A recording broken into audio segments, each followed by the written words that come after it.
futures at our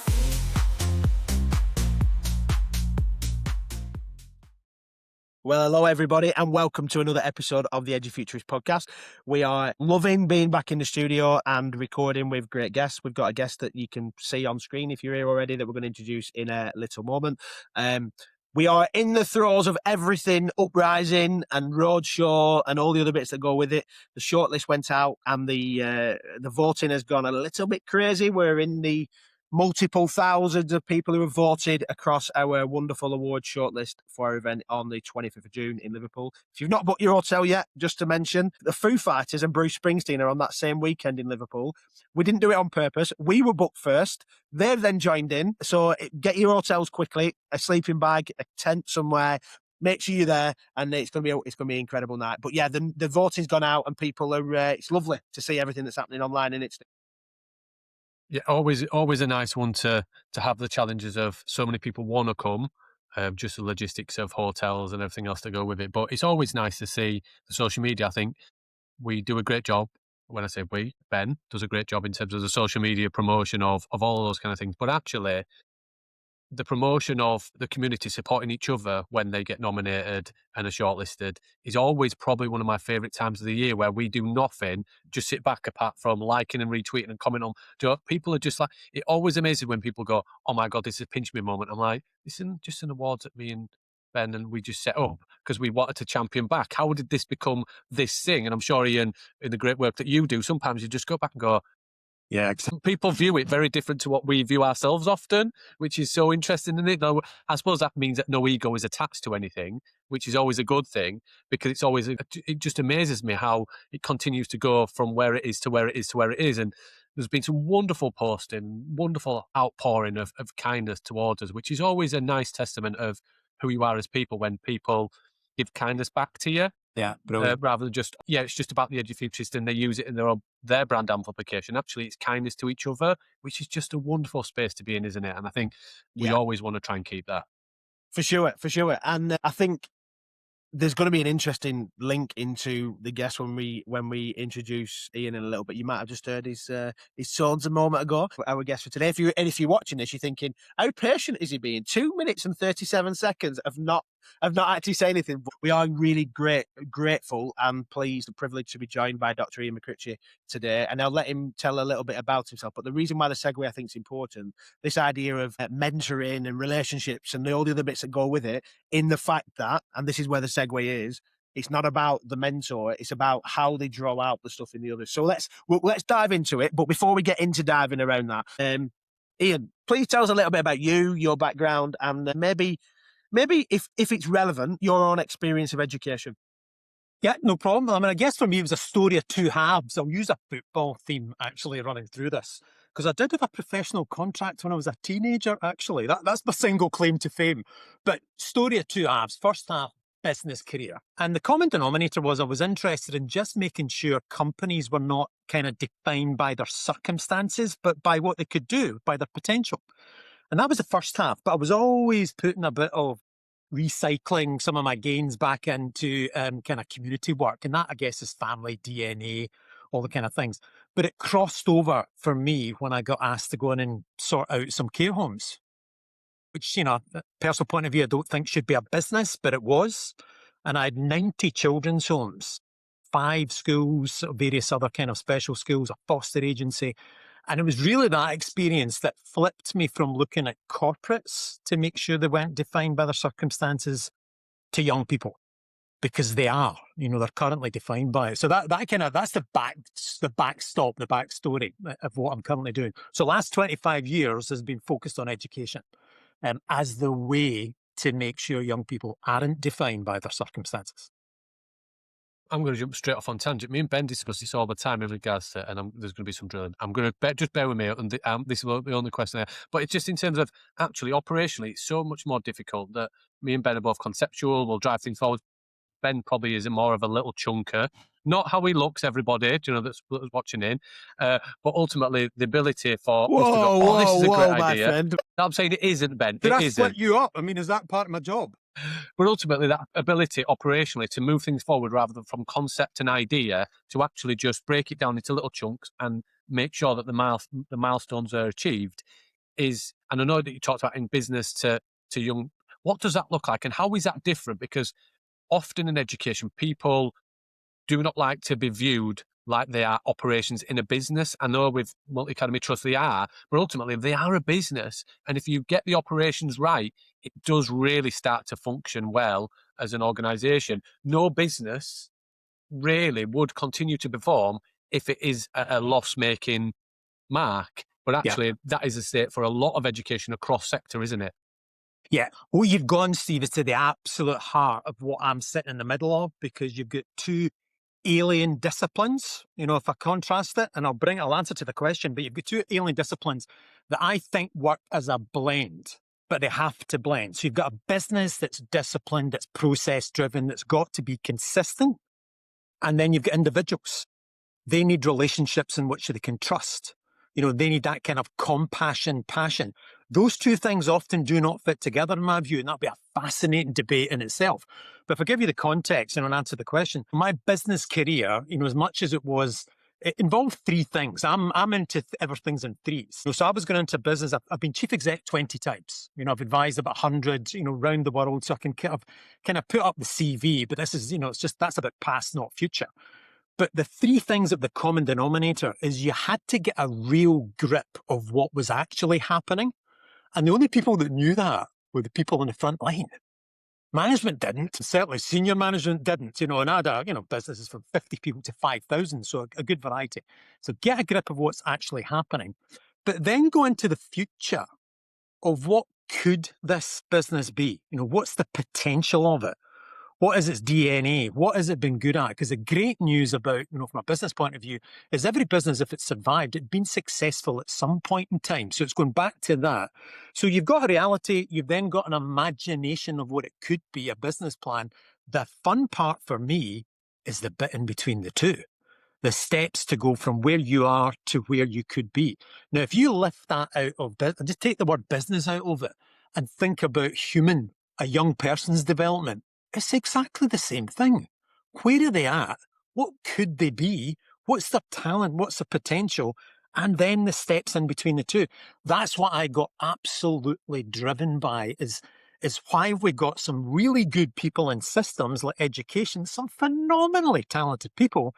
Yet the young people I'm supporting, which are either in the care system, on the edges of the care system, the furthest away, just can't engage, don't engage, and do not get the outcomes. So it's this kind of step in between the two. But if I go back and answer your question, sorry, going off piste here, but answer the question. You look at it in three, you look for these three things: the reality check, a harsh reality check of what is actually happening. But then you go into the future of what could it be? And you try and just imagine what could it be. And I'll keep coming back to the word imagination, look for the talent, look for the potential. But it is then about making stuff happen, the steps. And that's where the energy goes. And sadly, I don't think that's where the energy goes in our current education system, because it's all short term. And you can't do that short term. You can't just say, I'll take a year doing it or 3 months. This has got to be a longer term view in the exact same ways we think about young people. Yeah. And I'm listening to this and I'm thinking how important it is for everybody at every level of education and parents and even young people to think through that measure of, okay, the reality check of where we are, the hope for the future, and then also how do we get there, and what's the journey look like? What does the pathway look like? Be able to get from those spaces, right? And I know that ties into what you do. And so you've, before we kind of get into the work of pathways and now eventually what you've moved into Key 2 and other bits that have sat in there, you mentioned there and played it down a little bit, the success you had business wise and how you supported other businesses as well to grow into that space. And yet you chose, as a successful business person and somebody who, and I know that you're from the few times that we've chatted, you're not like, just forget about that. But actually, there's a real success in that space. But you chose then to go, I want to make a difference as much as I want to make as much money as I can. And they're not mutually exclusive. I know that. But I wonder, that pivot moment, how did that happen for you, going from business into the social entrepreneur stuff and the making a difference stuff work? And I know that there are some links into there, but yeah, I'd love to hear where that went. I'd say it was a mixture, to be honest, Ben, a mixture of DNA. So I was Glaswegian. I've lived in London for 25 years, but you don't lose the Glaswegian accent. That sticks with it, although I've travelled every week up to Glasgow. But Glaswegian, but parents were kind of Outer Hebrides in Scotland, islands, and that was like kind of local community. So I already had a kind of blend of cultures, but the underlying thing was put it back in. So I had a bit of DNA, which was, put it back in. I went off in a business career and, to be frank, made money, but was never satisfied by it. Didn't really have a purpose, didn't feel I had a purpose. So I guess in answer to the question, it's, I got a purpose and worked out what am I good at? And what I was good at was being able to see the three things together, but then have the energy to go and make stuff happen. And for me, it was the most amount of satisfaction. And again, you need to be in a position of choice. And I'm privileged because I was in a position of choice.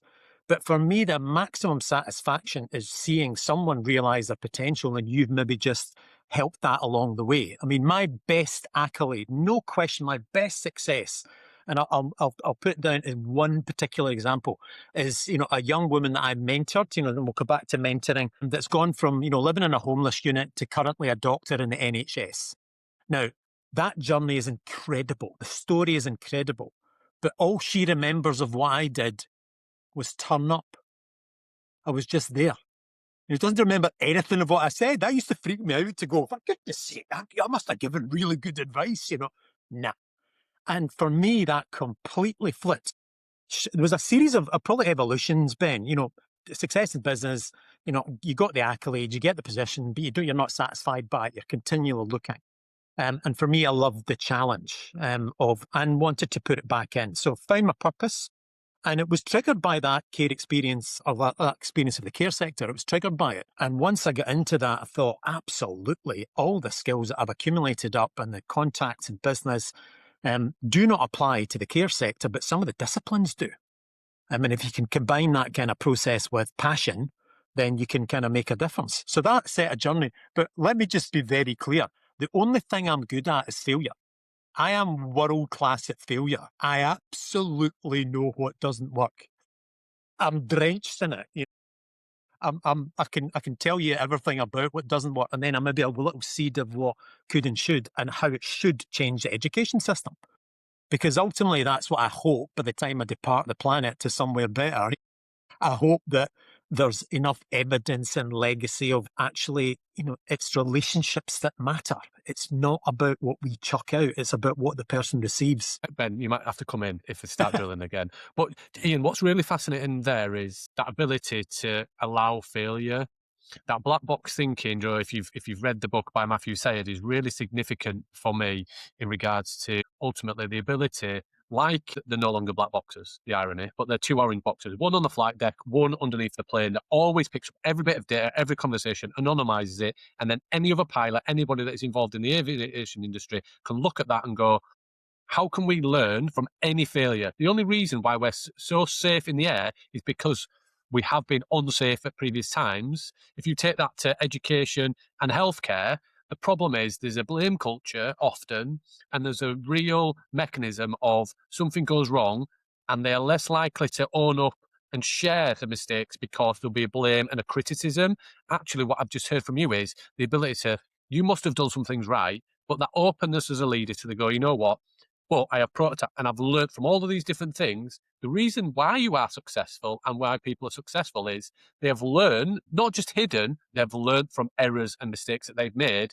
And they go, because ultimately you learn from successes, but I think you learn so much more from failures. Absolutely. 100%. See, I mean, I would advocate this with a passion.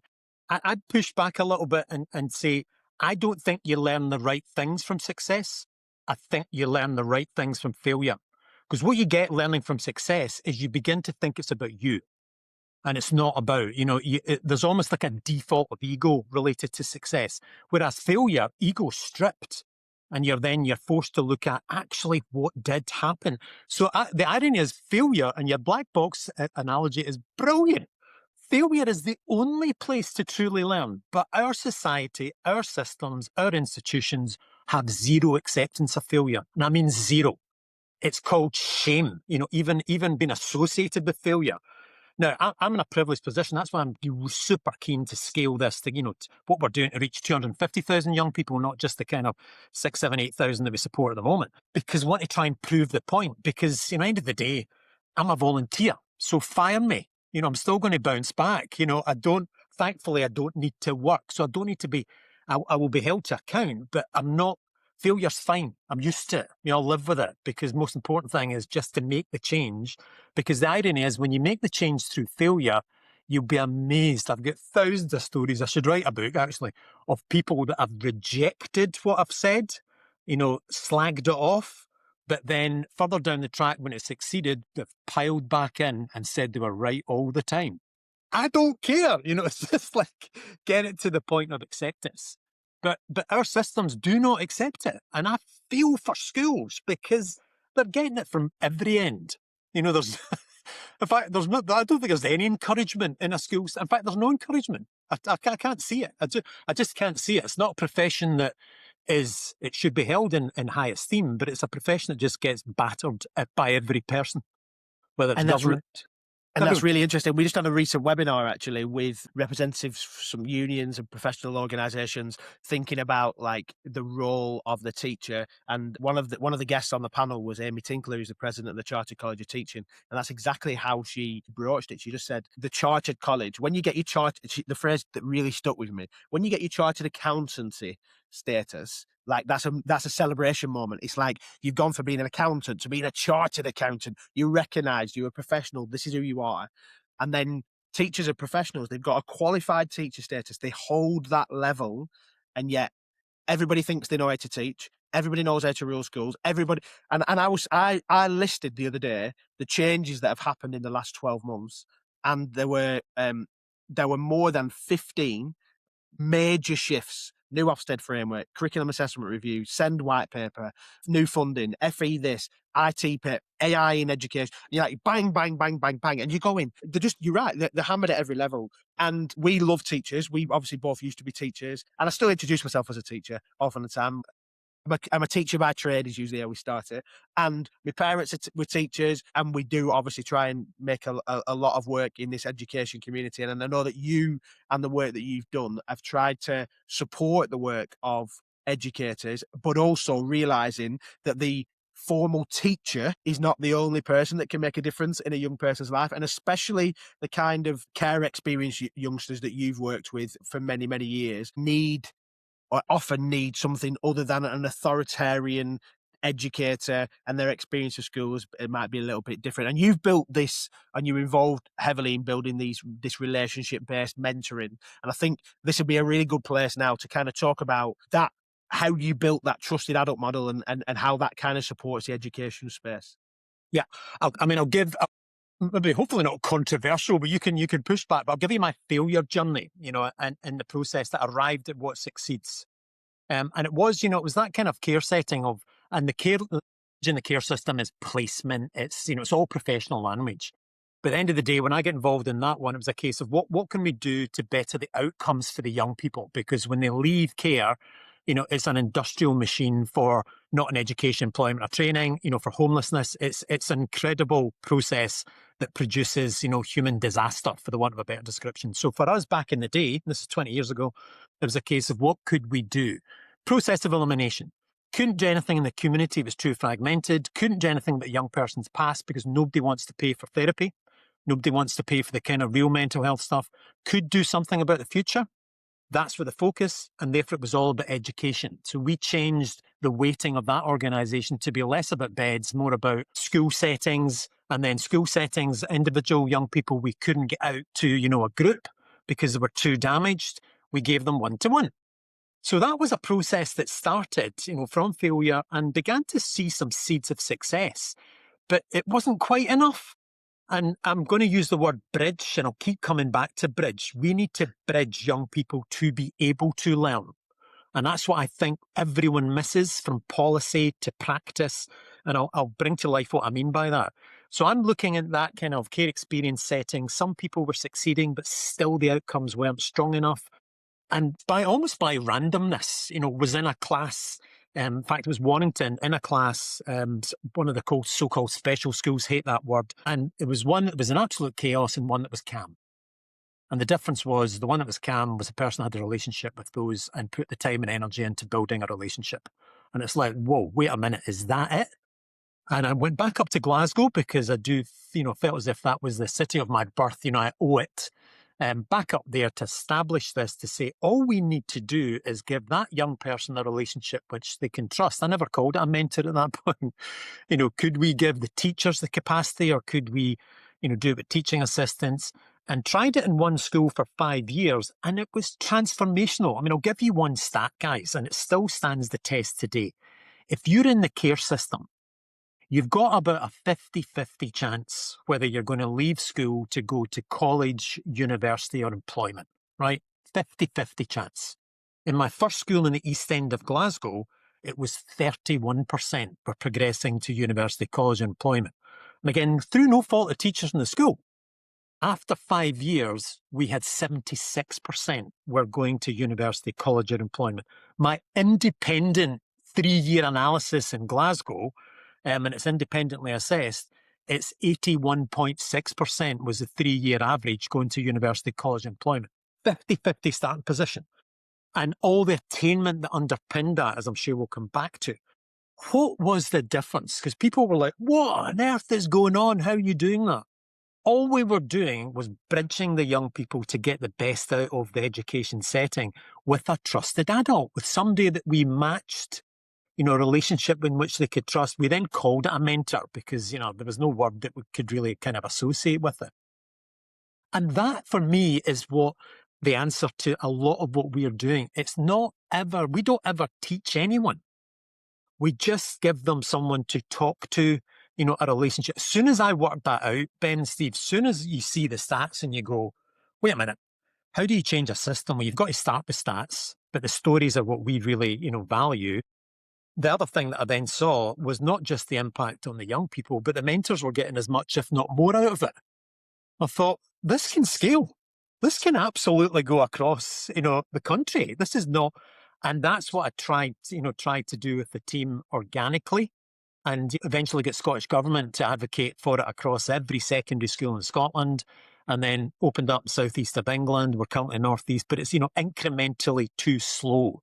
And that's now why I've stepped out of that to create something that will get to 250,000. There's the teaser campaign. I do believe we can. Know that when you're in that space, those stats are, and they're just stats are just stats. But they are incredible. But when you think about and know what this means to you, these are individuals that would have never have done these. It's just not there. And we all hear those stories about the first in their family to go to university, and university is just one measure. Like being financially successful is another measure. Like being able to hold down a relationship and hold down a job and buy your own house. They're all the measures, aren't they? And I know that you, in your other work, you're in the academic world as well, that research-backed work into this space. It's not just about, let's just put some nice people who like talking to young people and try and help them out. It's genuinely a program and a pathway that is... it is. And the kind of framework... strategic. Yeah. The framework, Ben, just to finish on this, I probably should emphasize it, is that this is not just a, feel-good factor. This does work to a process. So the kind of MCR mentoring process is to, first of all, build up, when you think about this as a kind of pyramid almost for effect as a design, is build up the knowledge of the young people. Because, I pose a question to you. If you've got instability, if you've got an instability at home, if you've got stuff going on at home, it affects your concentration. I know I have. When I've got, personal issues, then it affects my ability to, concentrate in school or concentrate. If you can just imagine that in a young mind, 13, 14, 15-year-old, has got instability at home, and it can be poverty related, it can be family circumstances, it can be whatever. Sadly, it can be neglect. Very sadly, horrendously, it can be abuse. But that mind is preoccupied. It can't concentrate in school. What they do is they're not picking up the knowledge, to how to transition through life, how to get the best out of school. So the first part of the framework is to kind of establish the relationship first, but then it's really all about knowledge, skills, and confidence and self-belief, the intangibles that will transform a young person's progression. Because if they don't have confidence and self-belief and ultimately self-esteem, then they're not going to go anywhere. It's just the circumstances suppress and kill off any hope. And it is about hope.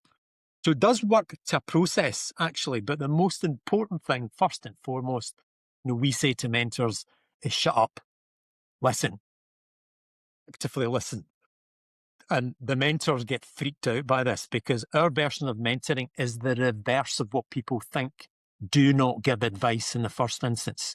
You've got a long way to go, and sometimes it's 6 months before you build enough trust that you earn the right to give any kind of coaching. And we say kind of coaching with values. I should shut up, guys. I'm really sorry. I could go on for about 40 days with this. I keep saying to Ben, it's drilling. Like, I want to jump in at so many different points. But I think it's that whole conversation about it takes a village. But we forget it in schools, and we say, oh, it only takes an educator or a teacher. Well, actually, there's so many. We could create a very different teaching family and a very different education family in schools and out of schools, because what we have is a shortfall and a retention issue and a recruitment crisis of teachers. I get that. We need more teachers, absolutely. But at the same point, how could we scaffold and how can we create new roles that doesn't take somebody 3 or 4 years to become a teacher, that could still have a significant part in a young person's in and outside of a school setting, coaches, mentors, pastoral, so many different things in regards to, is this an opportunity to reevaluate what education and the support mechanism, rather than just being leaders, teachers, and the roles that already exist? Do we have to replace teachers with teachers? Can we scaffold and create more roles and bring more in that actually create study coaches, that actually is teacher apprenticeship? There's so much stuff in there that actually we can bring better people in. And just because somebody isn't a teacher, they might have a coaching qualification, they might be a mentor, they could have great experience. We could give back some of these people who've been through it, say to them as a metric, you have to come back to do 6 months volunteering in schools as a mentor to all this wonderful stuff. And they would, because they've seen the value in it. They would do that.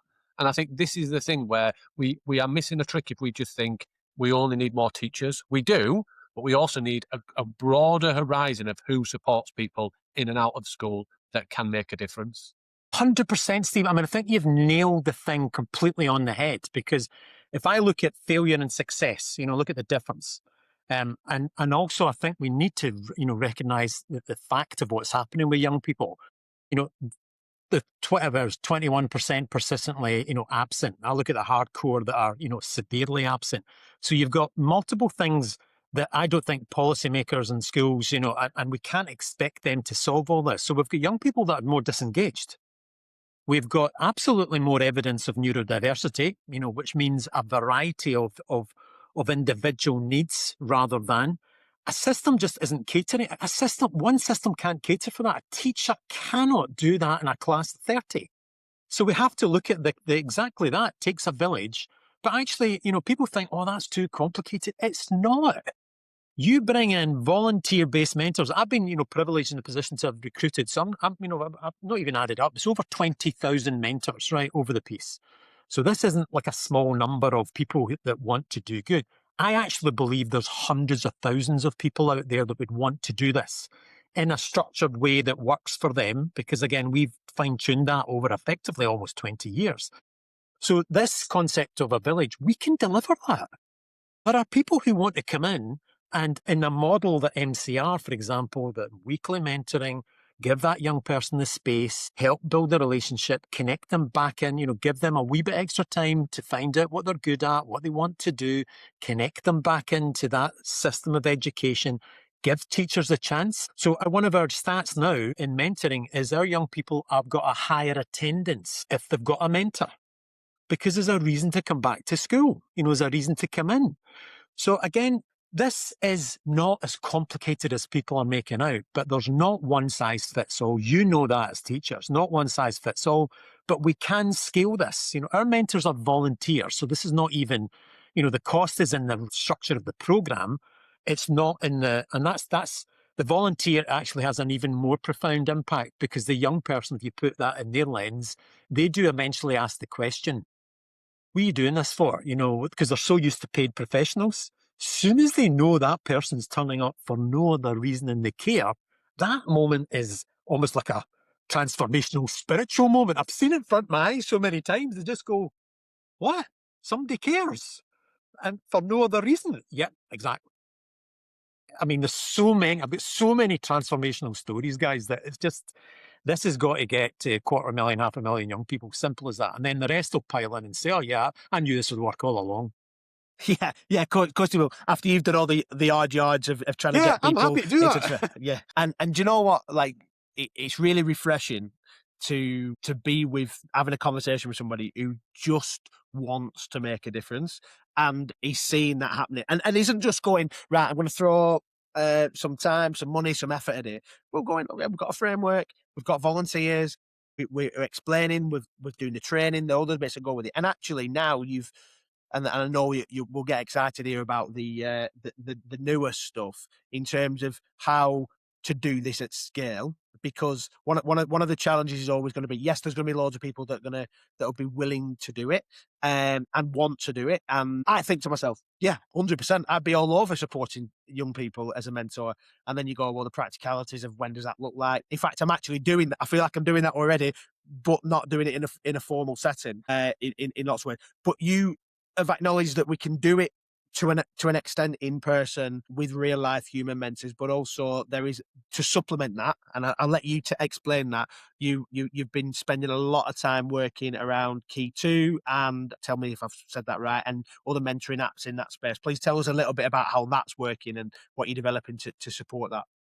Well, again, driven by a bit of failure, failure to scale it in the way that, because in my imagination, it was like, we'll get the DFE to, quite easily take this on, and same with the Scottish Government, and roll it all out, happy days. Never going to happen. So for the last 2 years, I've been working with a hardcore group of up to about 50 young people, to really stress test what is possible. And here's the answer to the question. We know what a good mentoring program looks like. Okay, and that's kind of 20 years of practice almost.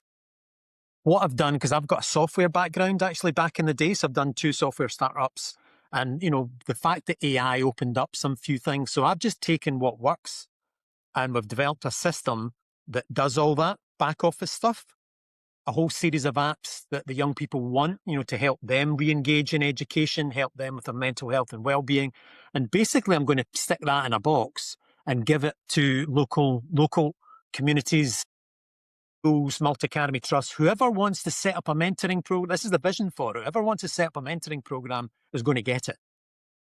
And it's just a case of, now you've got, because all the reason mentoring programs fail is because they're too difficult to run. Mentors don't get the support, recruiting volunteers, all the kind of challenges that happen. I think technology can take care of the vast majority of that. And it's AI enabled so that it's, it's slick, it's efficient. But at the end of the day, it's now going to be still the human and technology combination. So if I go back to that pyramid, the apps that we've got can help with the kind of knowledge, it can help with the skills, it can help with a little bit of the confidence.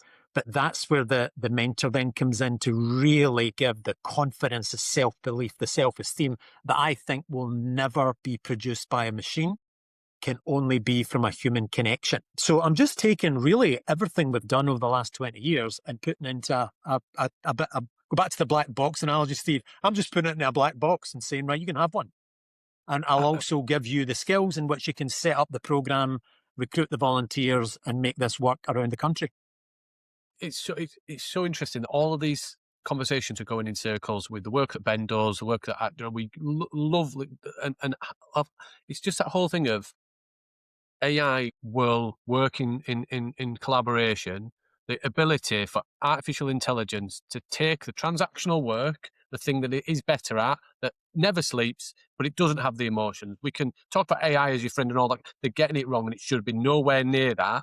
But actually in education, and the thing that makes a difference is facilitating, mentoring, educating, coaching. If you think back and you had a good experience in education, my secondary school wasn't great, but my primary school was. And I think back to my teachers, and it was all about they cared.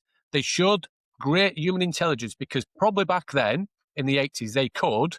We are stripping that away from educators because we're forcing them to be transactional, focused on grades and the passing of a mark rather than the progress as a whole human being of our young people. And I think we need to step into, in education in every sector, to then go, that will do that. Let's make sure that The bit that we shouldn't move away from is that human interaction and the human intelligence bits, because ultimately, operationally, all of those operational jobs will be taken away generally by AI, facilitated by people that know how to use it, but ultimately it allows us to be better humans. I did a mystery shopper in the work that I do on a day-to-day basis, and everything said as you scale the business, focus on make your humans are wonderful, your people are wonderful, make sure your automation, your process is for the shackles and the scaffolding around it, not taking away the bits that they are great at. And I think that transcends into any industry and education. It needs to open itself up and go, what do we need to be better at and spend more time at and less at, and really start to strip away all of the noise and the chaos and the nonsense that we've now deemed as the most important thing in education. It's a coaching and the nurturing of young people and the development of them holistically, rather than just measuring them based on the passing of a grade. It is just absolutely 100%, crazy. Steve, 100%. And we need to give. So for me, this is an ability for a school, because what we've designed this for is, obviously I know school settings, but we have to accept young people are not all in schools. It's designed for school settings. It's also designed for community family hubs. Anywhere there's a safe space, that a mentoring can go on, as well as youth clubs, and we're also looking, part of the pilot partners that want to get involved in this is also a juvenile detention centre. So we're looking at wherever those young people are to give the kind of, as you say, the infrastructure. But in addition to that, to answer the one of the questions as well, Ben, is young people have asked for a series of apps to help them, because we have to accept our young people are further away from education. And, this is where we do need to push in what's happened with smartphones, social media. They're much more disengaged. They're much less susceptible and trusting of. We need to get in the mix. We need to get the mix of that. We need to accept that as toxic. We need to accept the damage that's been done and give counter. We're never going to get rid of it. People think, oh yeah, just ban smartphones from school, which is the right thing to do for concentration. And I'll give you another stat. The young people that we're working with, have a guess. I think I probably shared this with you, Ben. Have a guess what their average daily screen time is, even although they can't use it in school. Have a guess. Well, I was listening to something on the Stephen Bartlett podcast, and somebody said it's somewhere between 5 and 6 hours. Is it more than that? More than that. So the average in that group, and this is a group, so a good variety, was 9. Now, And that's outside of school. That's outside of school. As soon as you go into that world, you begin to understand. It's quite straightforward, as you did when you were teaching. If you want to deliver something, you need to understand your audience. You need to understand who they are, what they are, where they're at. So that's the other dynamic with Key 2. Key 2 is not just a bit of mentoring. It's also, as infrastructure, it's also giving young people apps. They have what they have requested, that help them better organise the now, to think about what they need to do next. And again, this is their words and timeframes, and they don't want to lose sight of the future me. Because what's happening is they are not picking up from the adults or from the generation that's bringing them up. They're not picking up social skills. They're not picking up emotional skills. They're not picking up because there's no reference points. Toxicity of the online stuff is amazing. There's only, out of that 9 hours, there was only 3 apps they were using. They were using TikTok, which I think is an industrial machine for damage. That TikTok, Instagram, and Snapchat. So it's not as if they're using a whole variety of different apps. The doom scrolling stuff, by their own admission, they're addicted. It's an addiction. I mean, if I use it, you get addicted. I mean, any one of us will get addicted, far less if you stick it into a young mind with no reference point. So we need to give a countermeasure to that. Adults are really terrible at it. Let's be honest. Yeah. We haven't done a great job with social media interacting, and how have we supported the young people that stepped into adulthood, us potentially, and some of the young people, and are now parents. We've done a terrible job with ourselves with social media, never mind children. We really didn't understand how distracting it was going to be, because ultimately it was about this. Social media to me originally was Bebo, MySpace, literally where you're like, let's put your favourite song on, and it was so clunky and everything else, but it's become so much and is there and ever present. It's like God and Santa Claus to children. It is always on and always seeing and watching and listening, and they doom scroll. They go, I'm so tired. Why? And some of the adults that are beyond that are trying to support our young people don't understand. What? So you just spent 2 or 3 hours and you don't know what you were doing and what you were looking at. And it's like, because you're not living the lives, you're not meeting them where they're at. And another bit to add in terms of spaces for learning, I advocated for this pre and during COVID. There is so many spaces I'm sure it's in Glasgow, in Hamilton, in Wishaw, Iain, and all of those wonderful places in and around Glasgow, and in Rothwell, in Middleton, in Beeston, in Leeds, and Ben around Accrington, and all of those places. There is places that are now filled with vape shops or just empty. You know what? If we want to meet them where they're at and they're not coming into a building, create a new building that is more open and more flexible. And do we fill it with educators or do we fill it with education families? Because they will be so cheap because the councils and the local authorities want them not empty anymore. Imagine if the high street became a hustle and a bustle of learning and support for young people. Bring the buses in. Yeah. Bring the buses in. Just so much opportunity. Sorry, babe. No. There's I first went with, and Steve came and spoke at it, and one of the things that he talked about that I was really heard from what he said was they were trying to, in Leeds, they were looking at getting some buses that were being used that were public buses, or school buses, sorry, and then during the day they weren't being used in the same way, so they were going to put them onto. I'm probably bastardizing it, Steve, but I'm going to explain and then link back to something. Was then use these, take them in the evenings and take them in the daytime onto the council estates, with the Wi-Fi, and do that digital training, support the people who can't access it, don't go to school, that aren't in those spaces. And I thought, you know what a great idea. And you were down the line, weren't you, at one point, Steve, to try and make that happen. And I was driving past in Edufuturists, you're exactly right, Steve. Vape shops, fish and chip shops, hairdressers, nail salons. That's what we've got. And then loads of empty spaces, a few bars, but loads of empty spaces, bakeries. But there's a civic theatre in Oswestwhistle, and it is incredible. Like, I remember as a young lad going to pantomimes there, and it has loads like nooks and cranny built rooms that you could do. And it's sat there now with a incredible theatre space. It's got all the rooms around it. It's smack bang in the centre of the town. And it's sat there going derelict because the theatre company that used it before. And I'm saying to myself, like, where we could do that now. Like, we could, if somebody would just, I don't know. There is a funding issue. And it's not all about physical spaces. I totally get that. There is the AI element and the online, the hybrid, but I don't think it's either or. And I think we believe what you say. There's an impact. If we want to have real impact, let's think about it. They shut down the youth clubs, and then you wonder why young people are lonely. Like, you shut down the youth club, and then you wonder why kids are getting in trouble, because there's nowhere for them to go. There's nothing for them to do, or to sit in a bedroom, or go and create hassle somewhere. Yeah, we need to break the cycle of, because we had some fabulous things that you say, youth starts, early start, all that kind of minute, save the money. Oh, what's happened? We've alienated. Let's get back to that again. It's like fashion. I used to be in fashion, but it's the same thing. You could just keep some designs because they'll come back in 10 years' time, and we could just refresh them and bring them all out again. Madness. If I go back to one other thing that sits in that the young people really needed, and this is, another passionate advocate for this, is the whole mental health and wellbeing agenda, because again, young people are disengaged and sitting back from it. So we've got that as part of the app, but it's not a theory, it's a practice. And even the NHS say this now, and this, advocates for the local connections. There's 5 ways to wellbeing. So what we've got in the app is the 5 ways to wellbeing, with some exercises and some fun stuff, associated with it. But for the record, the 5 ways, and NHS published this, the biggest one by a country mile is connect. Human connection. Surprise, surprise. Followed by, getting involved in giving in some shape and form, of your time. Active, be active. Get out and about, do stuff.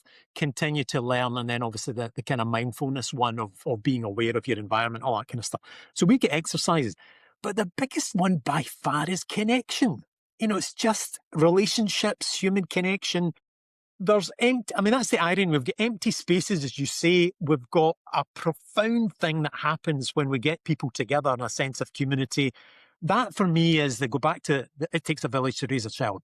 We should use schools and actually just give schools the support with the human capital And the goodwill out there is incredible. I think the goodwill of people who want to do and make a difference, they just don't know how, or they don't know what the way is. If we show them a way, they will come and they will absolutely do it. I have no doubt. Well, I've got no doubt, absolutely no doubt that's the case. We just need to show them how. And that's what Key 2, that's part of its vision for the future, of just saying, this is a way that you can absolutely make a transformational difference, not just to the young person, but you'll also experience one. You almost just did a quote from Kevin Costner, Field of Dreams there, in terms of build it and they'll come here and the door, like literally. Literally, please. It's so true, isn't it? Like literally, sometimes you can fly the plane as you're building it, absolutely. But if we can create a blueprint, or you can and a framework to actually cascade that, and I suppose it goes to that question of scaling from Glasgow, UK further. What is the intention? Is there beyond just giving it away? I'm sure there's some considerations behind that of how do we scale it and make sure it's a sustainable thing rather than just a flash in the pan. And Yeah, one thing that 100%. happens for a year, hits 100,000 and never again. Yeah. I mean, the whole thing here is it's taking the learning from, so my failures again. So failure in funding. I believe this was cost effective. So if I tell you, if I give you the numbers, the set up a mentoring program normally kind of is like £1,500 to £2,000 per, if you do look at it, per young person. The MCR program gets it to below 1,000. So it's below pupil premium, way below pupil premium plus. So in terms of, the correct spend for pupil premium, got it down to kind of 750 and thinking, died and gone to heaven. That's brilliant. That's no problem. Completely accepted from a funding point of view. No chance. Any funding that's non-teaching, non-statutory, non-teaching just doesn't happen. So for me, Steve, we have to get the running cost of this down to next to nothing and allow staff to be, with existing organizations, because that's the one thing that, again, from failing is when I grew MCR Pathways, it was growing organically. You're taking on new staff, and occasionally I'm going, we're probably replicating some passionate staff that are already in that area, in your Offswald and wherever, it is. So this for sustainability, and that is the biggest test. I used to say when you do corporate turnarounds, judge it 2 years after I've left. And they didn't all go well, by the way, but that's the ultimate. So sustainability is the ultimate goal here. So for me, it's get the costs of running this down to next to nothing. And, we'll get a permanent source of funding for that, but then utilize existing staff and resources that are already in place and just show them and persuade them that you spend your time on this, that you will actually have a much bigger impact. And I've got enough, if you like, and track record of that. Because I even got to a stage, pre-COVID, if I tell you, Glasgow City Council pre-COVID, the chief exec committed 10% of the 30,000 workforce to become MCR mentors as part of their day job. And they also devoted the staff in the schools, because councils control the schools north of the border, as you know, to effectively, they would pay for them. So again, I've got sustainability in mind, Steve. I can't say I've got the answer, but in my head I have. Only time will tell, if that proves to be the case. But that's where the commercial world comes into me to say, I've got to get this. I've got to use numbers. I've got to get this so cost effective that nobody can argue and utilize existing staff. And proof will be in the impact. Let's be honest. If it's having the impact and it's making a difference, then it will be cost. There's a difference between cost and value, isn't there? Yeah. That whole thing of, this is another cost and everything else. If there's value in it, people will find the money to spend on it. And it's a case of what can they stop doing and start doing? And I think that's the main thing. It's about, we don't have any money now. It's where can we find the money to invest in something that potentially has the impact as the pilot phase and then beyond. I think that's the thing. It's about the value that it adds, not just the price that's attached to it. And the challenge we've got, my last kind of, I'll stick this to the final chapter of the book, but my kind of view of process change and system change, I had a kind of few jobs that I was involved in kind of policy stuff to try and change stuff. I think there's three parts to this. There's absolutely about, we need to get the stats that education respect and consider to be important, but the stories both combined, so stats and stories first thing. Definitely need to show the benefits to everybody, not just the young person, but also to the school staff. We're saving school staff time. It's got to be, everyone has to win in this.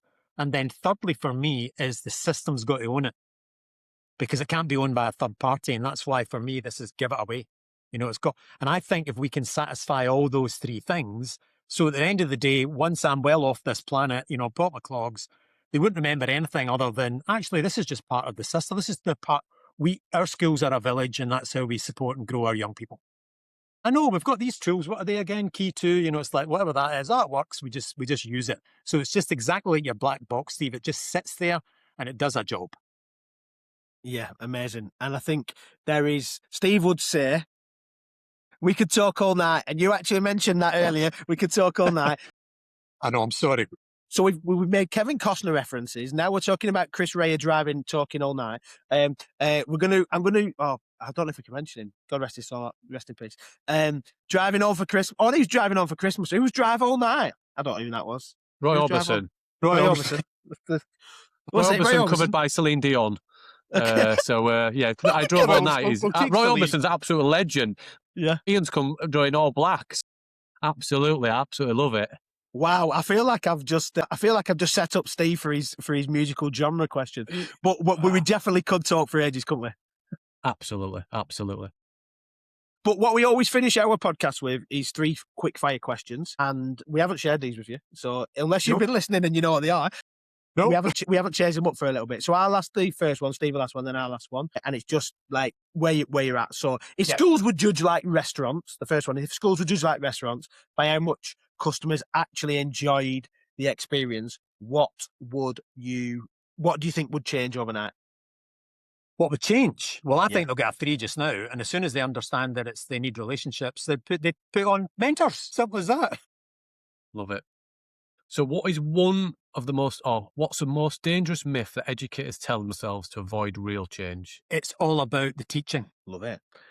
This is our quick fire. We're getting these right. So if a 10-year-old asked you why they have to go to school, what would you actually say? It's so your future me is fabulous, and you realise all your potential and talent. Wow, it's like you've done quick fire every day of the week, Ian.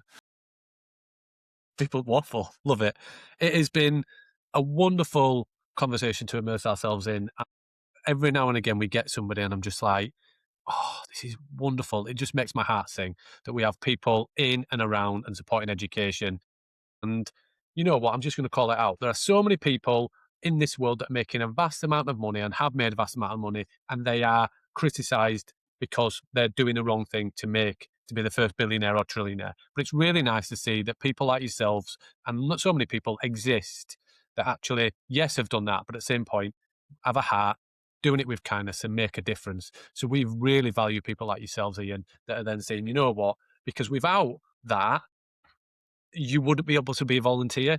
As you've said, as you've called out yourself, you live a privileged life, we get that, but through that privilege, you are giving back your time, your effort, your tenacity and your knowledge. And I know, Ben, I'll speak for me and Ben, we really appreciate the work that you're doing. It's been a wonderful chat. We could have spoke all night. We could have driven all night, Ben. But we could be driving on for Christmas, whatever else it is. Absolutely, mate. Yeah, I don't know where you went, Chris Rea, when we were driving on for Christmas. I was like, when are we recording this? But no, it's been a pleasure, Ian. It's been absolutely great, mate. Really enjoyed it. Thanks, Ian. And for those of you who are listening now and have got to the end and have put up with my stupid jokes or trying to be funny, we would love you to get involved in some of the events that we've got coming up. We've got our road shows coming up. This comes out on and there's a Cardiff event, Newcastle event, Belfast event. We've also got some online events that are coming, and then the big one in Liverpool, 25th of June. Maybe there'll be some tickets left. They're going like hotcakes as it goes. But we would love you to see you in June on the 25th of June. Love you seeing Liverpool on the 25th of June at the Invisible Wind Factory, celebrating those wonderful educators that are doing great stuff. So, Ian, thanks for joining us on the podcast. Thank you, everybody, for listening, and we'll see you very, very soon.